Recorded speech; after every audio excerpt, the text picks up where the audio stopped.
You will find tonight very practical, and yet I assure you, very, very spiritual.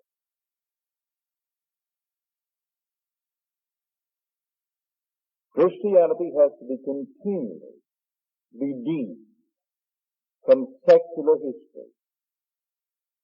For Jesus Christ is the human imagination.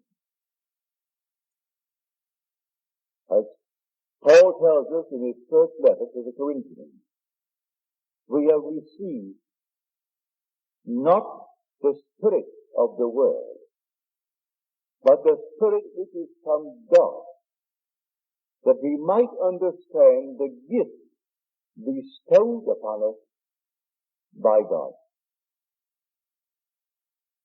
Now tonight we will show you one of these gifts. If you really understand who Jesus Christ is, I tell you, he is your own wonderful human imagination. That is Christ. It comes as a shock when you first hear it if you are raised in the tradition first as the speaker was. I was raised in a Christian home. And naturally, like the hundreds of millions of Christians, we were taught it as secular history. A little boy who was born of a woman who knew not a man, and that his father was God. He was the Son of God, and that was the story as I was taught it. But I was searching and seeking from the time I think I can remember. I believed the story as Mother taught it to him. I did believe it. And I can't tell anyone the shock that was mine. And sometimes maybe I wondered if it would not have been better to turn back, like Israel in the desert, and go back into slavery. But I couldn't, any more than they could. They had to keep moving towards the promised land. For when you are disillusioned, having been taught the story, as we all have been taught it, to discover that he is not something in history. He is nearer than your breathing. In fact, he can't even be there. He is your very self. He is your own wonderful human imagination. It comes as quite a shock. Well, I can tell it best by telling you a story. The year was 1933. Roosevelt was elected.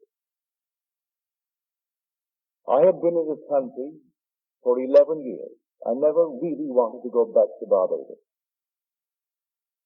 My parents came up in that year, and they pleaded with me to come to Barbados and join the family, become a member of the family.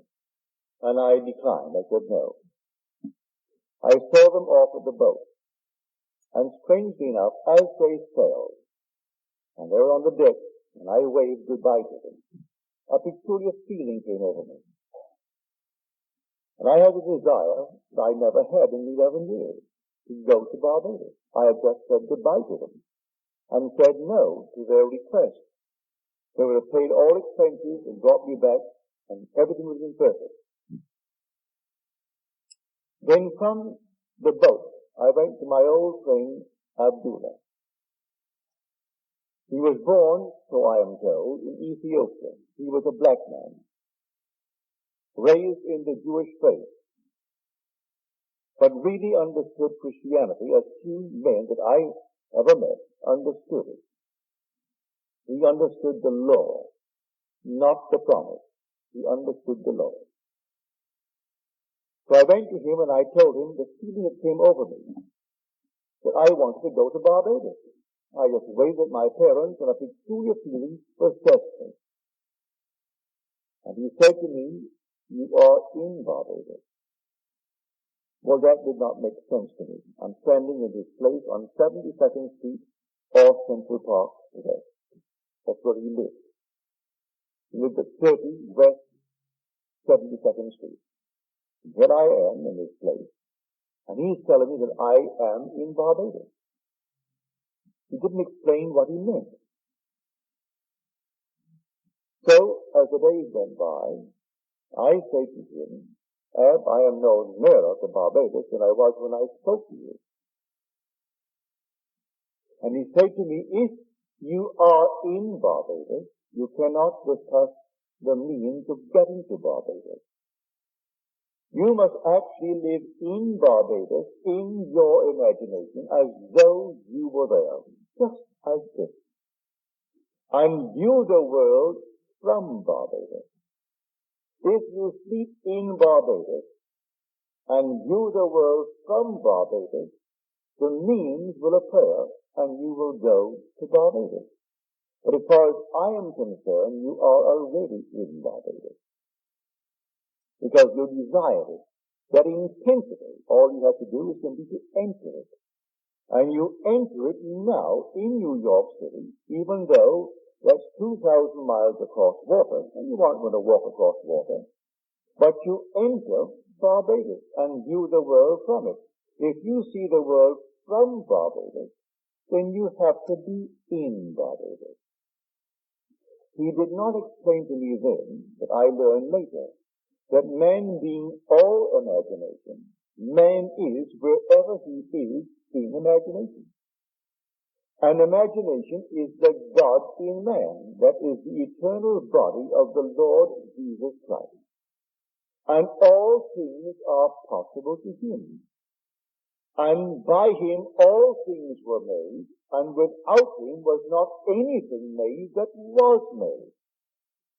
That what is now proven was once only imagined. These things I did not know then. He simply talked in the overall picture. But I did my best, and I stepped mentally in Barbados, in my mother's home.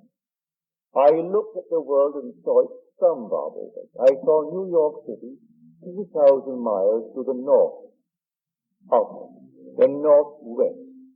For we are at a certain latitude, 13 north, New York is 42 north. We are the 59th longitude, New York is the 74th. So I thought northwest, as I could imagine it. I heard the tropical noises. We call this land tropical. It really isn't tropical in the really true sense of the word. When you go into the tropics, it's something entirely different. I was born in the tropics, almost on the equator. It's an entirely different odor. Sunsets go like this. You look at a sun, and the sun disappears suddenly. A ball of red light becomes green. You're looking at the sun, and suddenly, in a matter of a split second, you're seeing a green sun. You're seeing the complement of red. So we have no twilights in Barbados. The sun goes down rapidly from a red ball to a green ball, and you're seeing a green ball.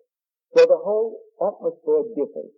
Well, I put myself into that and felt that my mother and father were in their room, and that my brothers, those who were not yet married, were in the house of a huge, big, old home of ours. And there I slept. This was now late October. When it came to the end of November, I said to Ab, Ab, I am no nearer Barbados. He said, you are in Barbados. Then he turned his back on me, walked towards his bedroom, and slammed the door, which was not an invitation to follow him. If you understood Ab, he was teaching me a lesson. The lesson of faith. If I am actually sleeping in Barbados, no power in the world could interfere with my journey to Barbados. This is now late November. The last ship out of New York City, sailing for Barbados, was the 6th of December. I wanted to get there by Christmas. And so I could not raise the question anymore. But on the morning of the 4th or the 3rd of December, I got a letter from my brother Victor. I did not ask him or any member of my family to bring me to Barbados. He wrote a letter, and he justified the content in this manner. He said, we are, you know, a large family, 9 brothers and a sister. We have never been united around our Christmas table at Christmas since we were a family. For there was an interval between my sister Daphne and the last two boys of 8 years. By that time, my oldest brother had left for Demerara in British Guiana. And by then, when he came back, my brother Lawrence went off to McGill to study medicine. And we were always moving around. But this time, everyone was present but yours truly. And he said, I'm enclosing a small little draft, $50. But in 1933, when there were 17.5 million unemployed, and we didn't have 204 million citizens, we only had 120 odd million. It was an enormous thing. If you're not old enough to know it, may I tell you, it was really a horror. But I was numbered among the unemployed. And so he knew that I could come if the terms were there, that I had my package paid. So we enclosed a $50 draft to buy a suit. Well, you could buy a suit in those days for $12, $10. You could buy a pair of shoes, McCann shoes, for $3. And so I went down to the steamship company because in the letter he said I'd notified the company to issue a ticket. And then the little $50, you buy what you need for the trip, and then sign the chip. And when the ship comes in, I'll meet the ship and pay all the things that you have incurred, all the debt.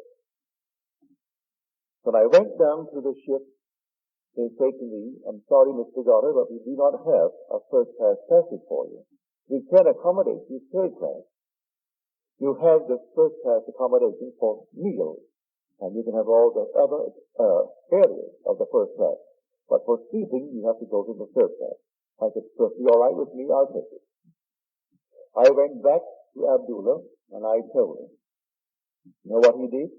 And I said, I am going third class to Barbados, but I have the accommodation with the first for the daylight hours. He said, who told you you're going third class? You are already in Barbados, and you went first class. Again, he closed the door on me. I went down to the ship the morning it sailed on the 6th of December, and the ticket agent said to me, Mr. Goddard, I have good news for you. We have a cancellation. And now you can go first class, but you'll share it with two others, or three in the cabin. Perfectly all right with me. And so I went down first class. Abdullah said to me, you know, Neville, when you return from Barbados, you will have died. Never explained a statement of that nature. You will have died. I'm coming back from Barbados, but I will have died.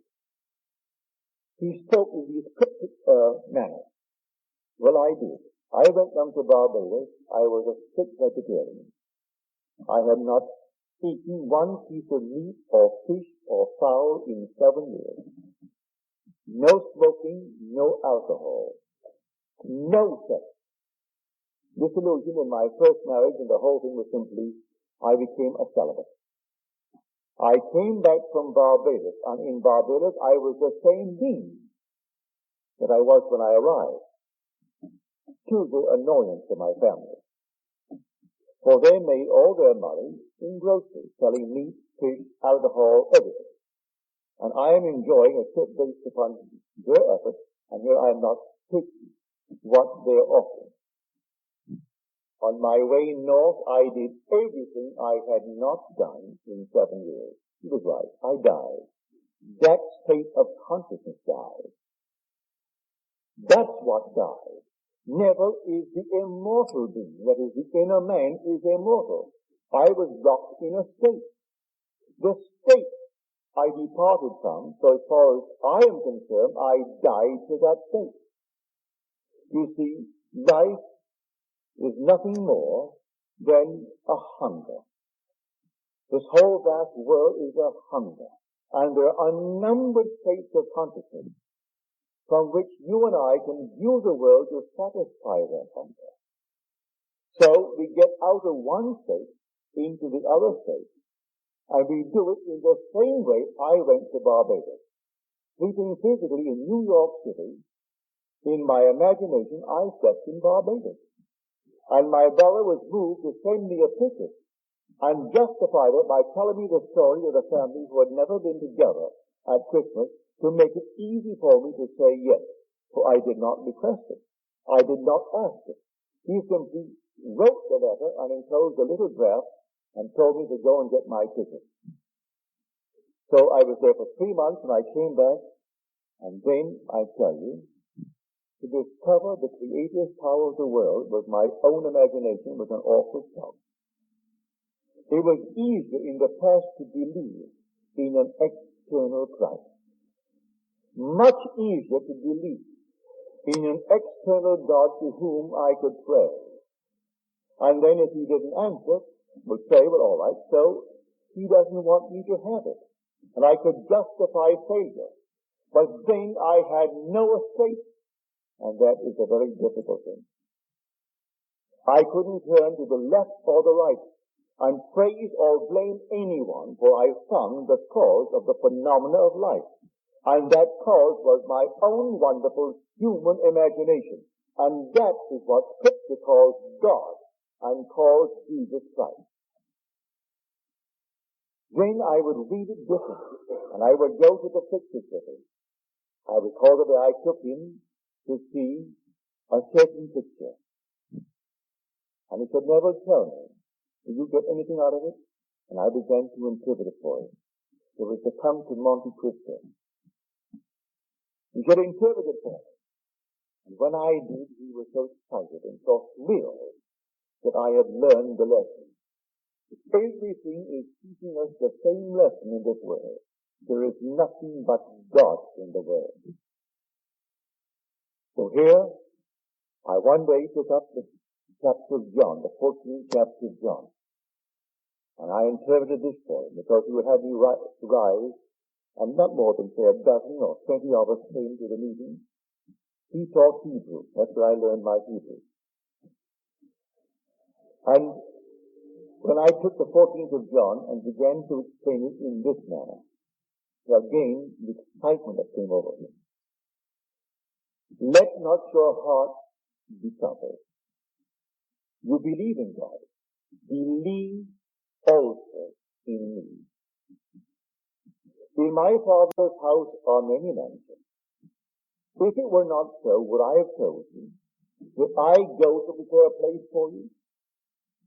And when I go and prepare a place for you, I will come again and receive you unto myself, that where I am, there you shall be also. And I explained it to him in the lines of what I just told you about my trip to Barbados. I prepared a place for this outer man that could do nothing but be anchored by his senses. Here I was living in a basement on 75th Street, and my senses dictated the fact that I had no money, but none, and unemployed. I couldn't possibly get to the Bronx without borrowing a nickel, and yet I want to go to Barbados.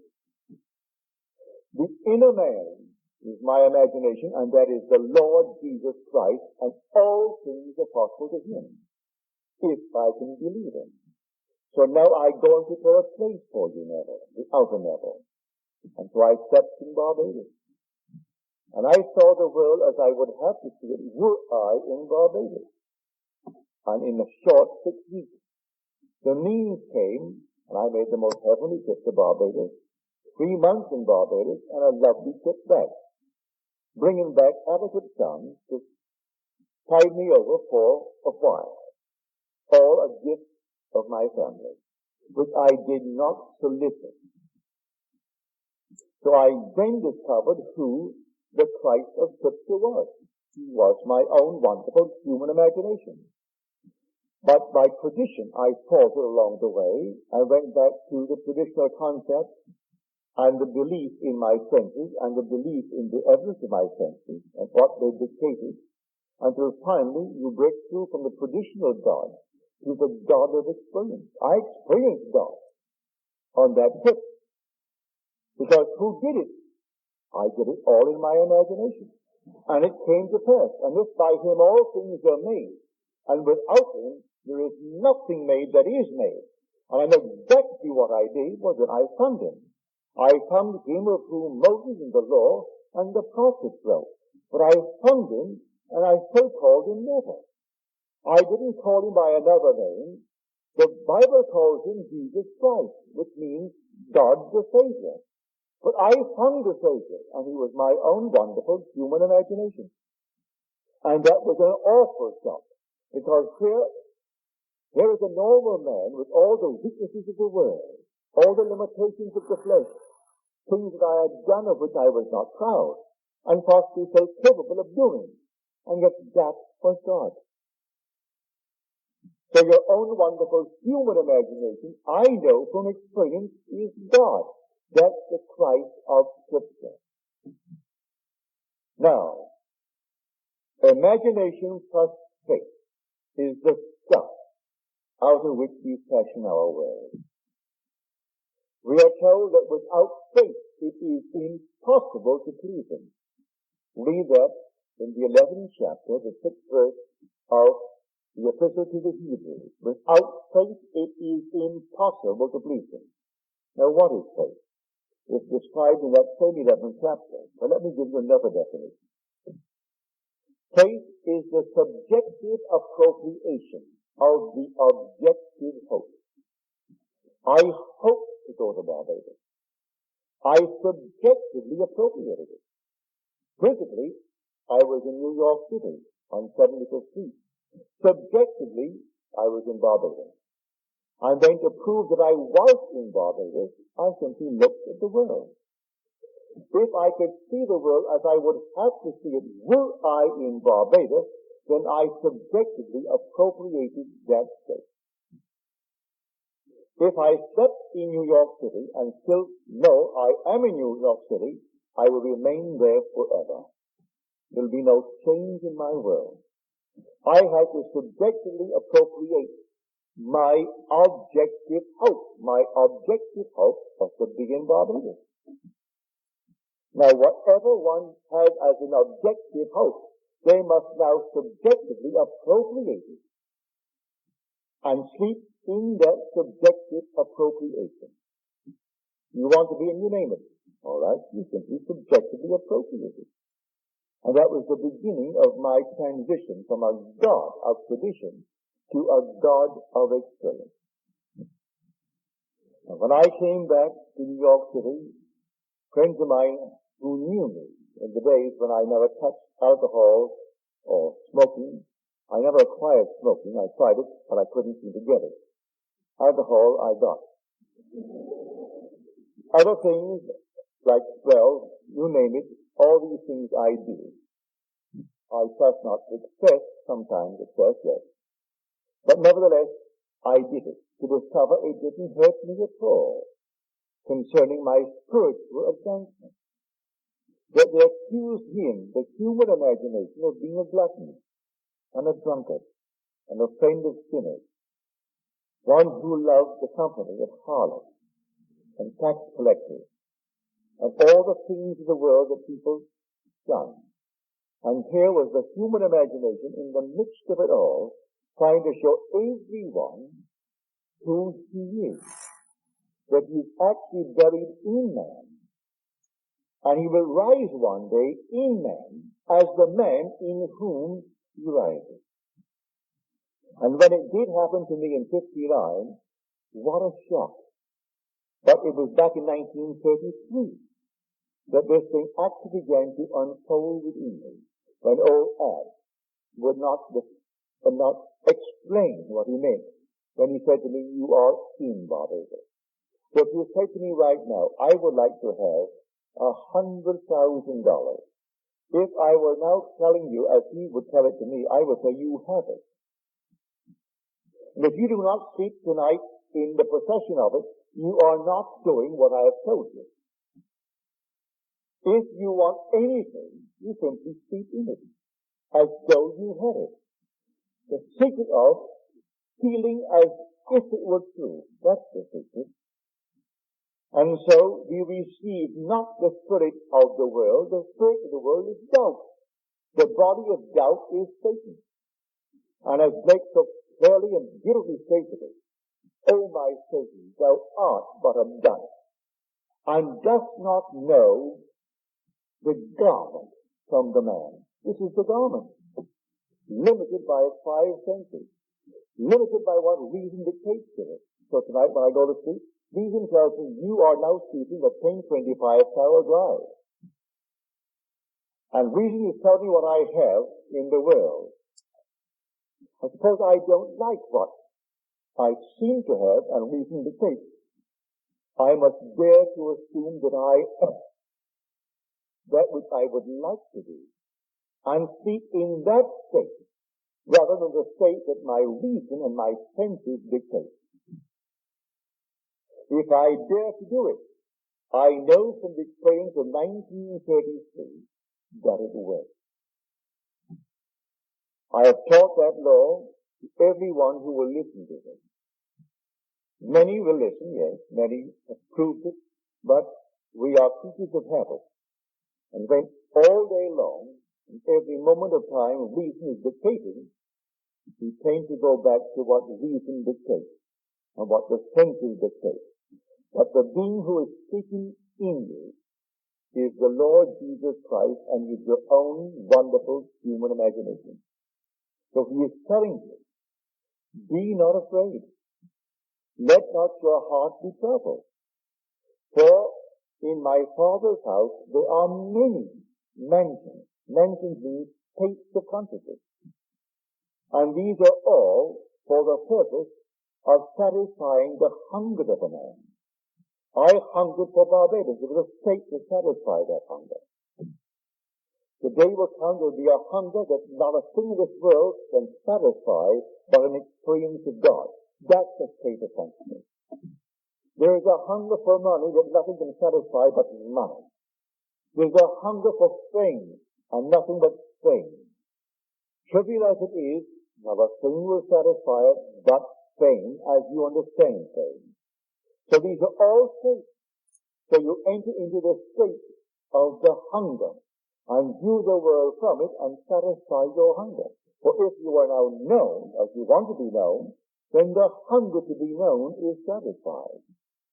If you want to be anything, and then you view the world from that state, and the world view, although subjective, confirms what you are actually seeing and experiencing subjectively, well then your hunger has been satisfied. Now, having done it, in my own case, a bridge of incident was built without my conscious reasoning mind. I didn't write my mother's letter. I didn't buy the $50 dress.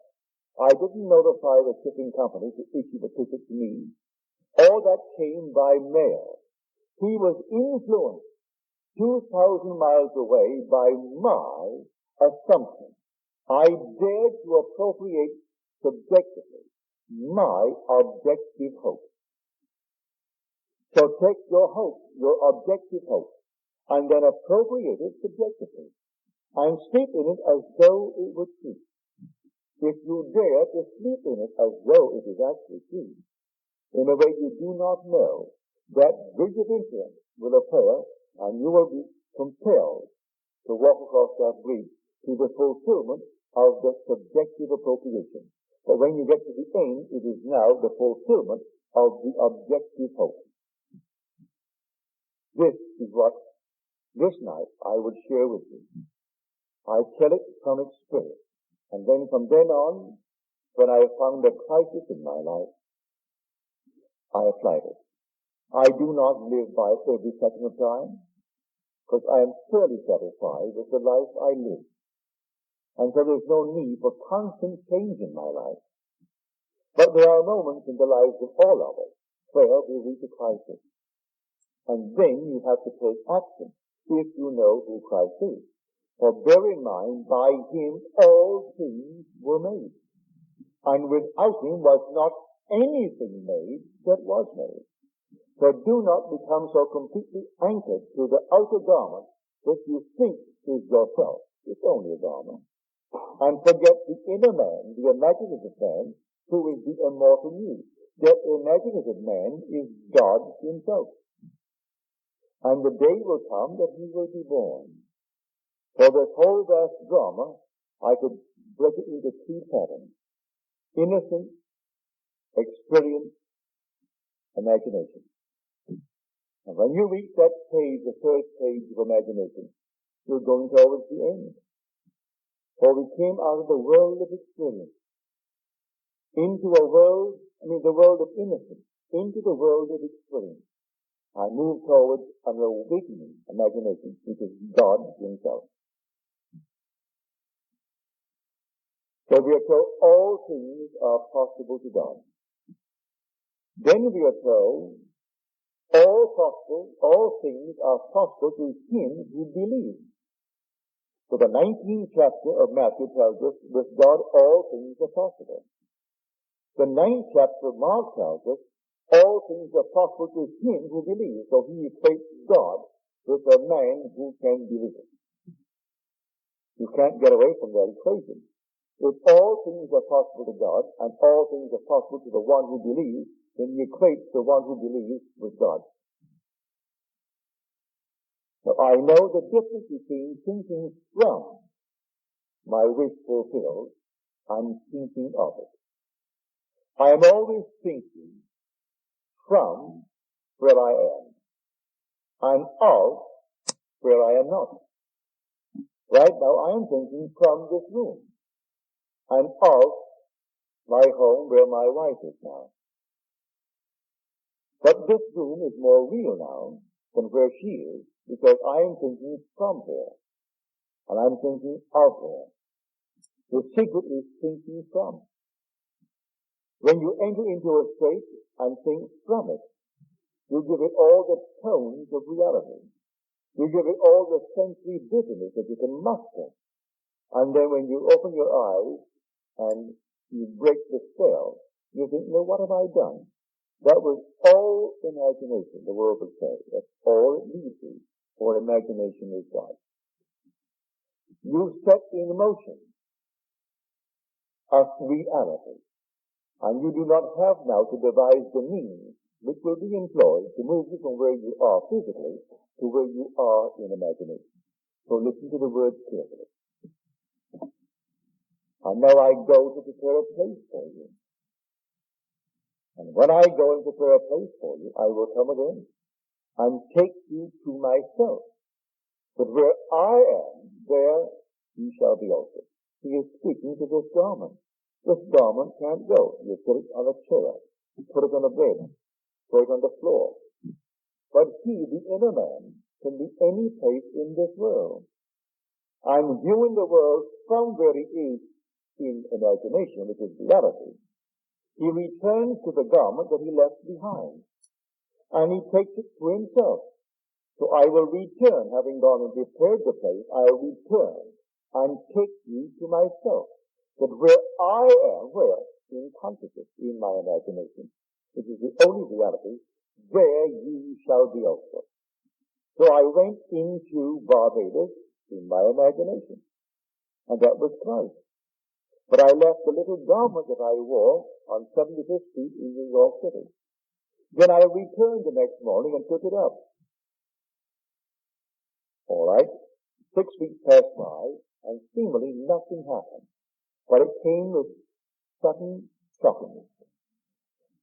Out of nowhere, the letter under my door. Because in those days, what on earth would you do getting up early when there were 17 odd million unemployed, and I was a dancer? Who wanted a dancer?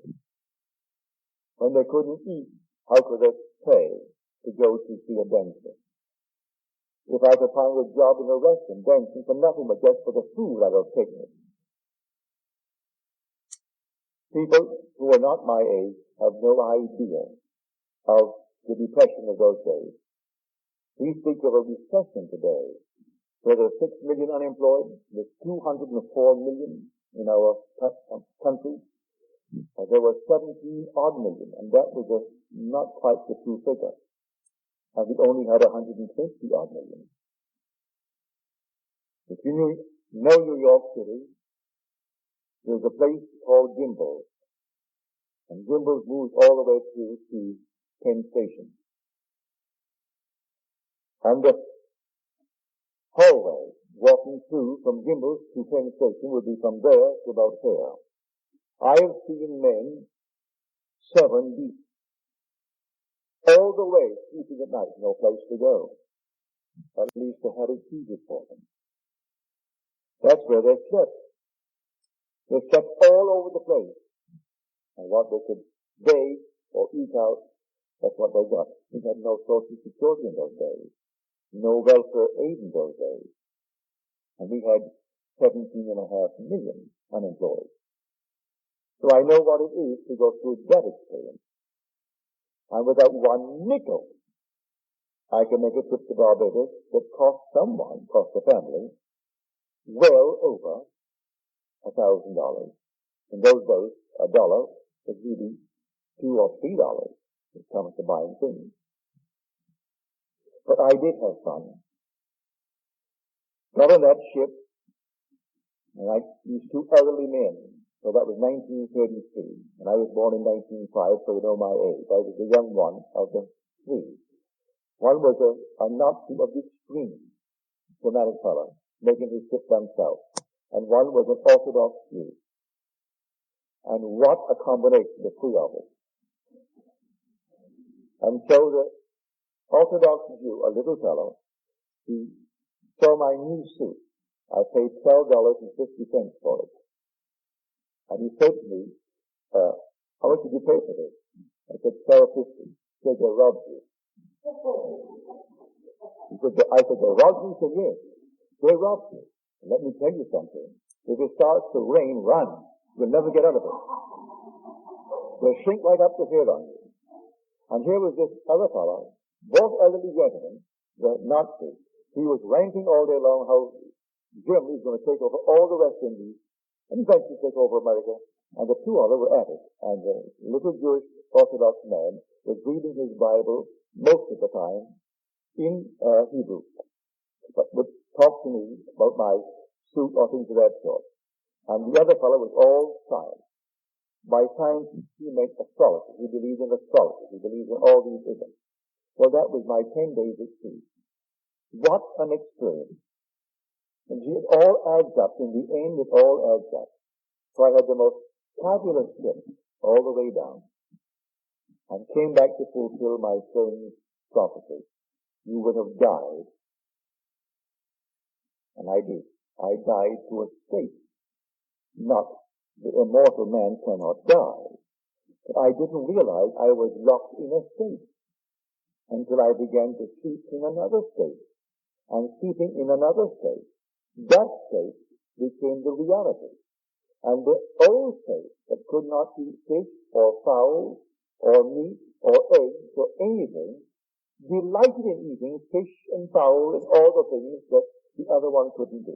So every state is right for itself. And so until one gets out of a state, don't try to hit him over the head. He can't hear you. He knows what he is doing is the only truth, the only reality. If he really believes that clams are going to poison him, did you know it'll poison him? You and I will sit down and eat the most glorious bunch of clams. He will sit and eat the same from the same dish, and he'll poison him.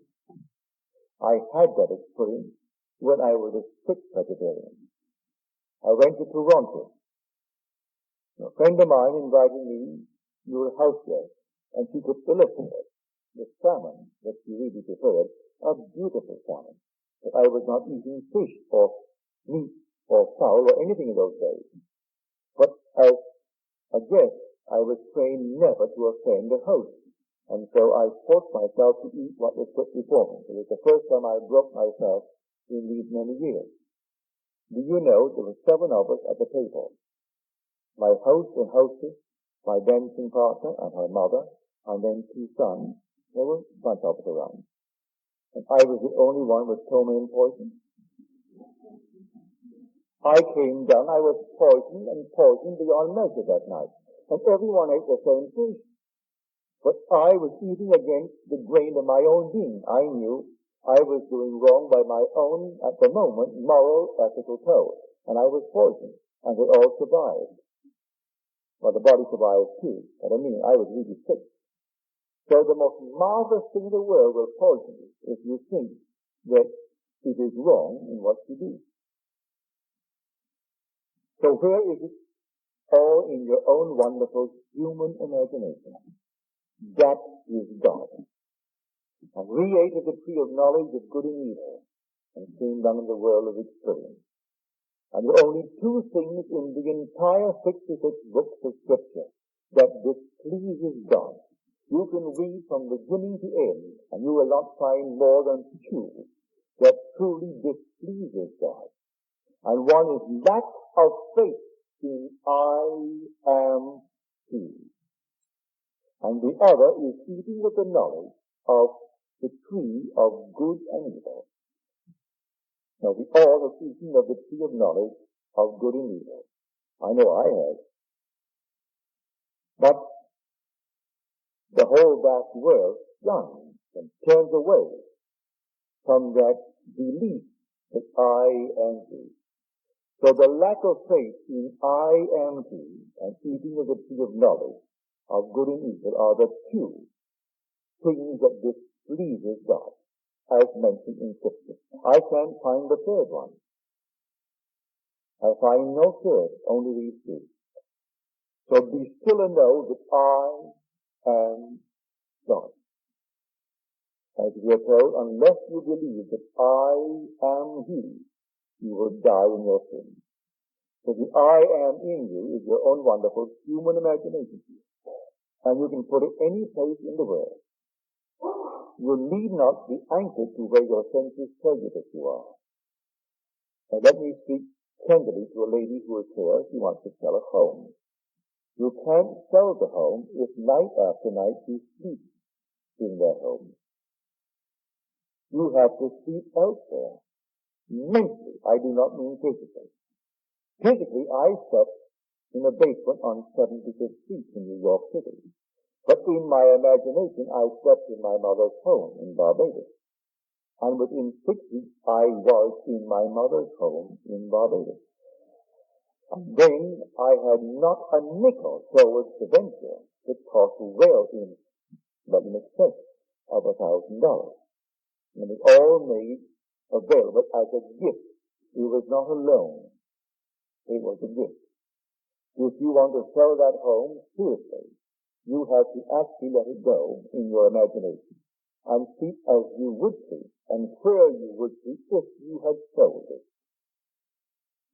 And then night after night, sleep in that place. Where else would you see if you have sold it?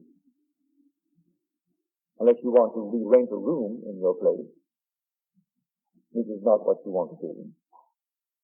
So I say to everyone, if you know who Jesus Christ is, you are free. The day will come, you will know He really is the Father. And that day is the most thrilling day imaginable, when David in spirit calls you Father. Now, I didn't bring a watch tonight, so I do not know what time it is, but now we'll go into the silence.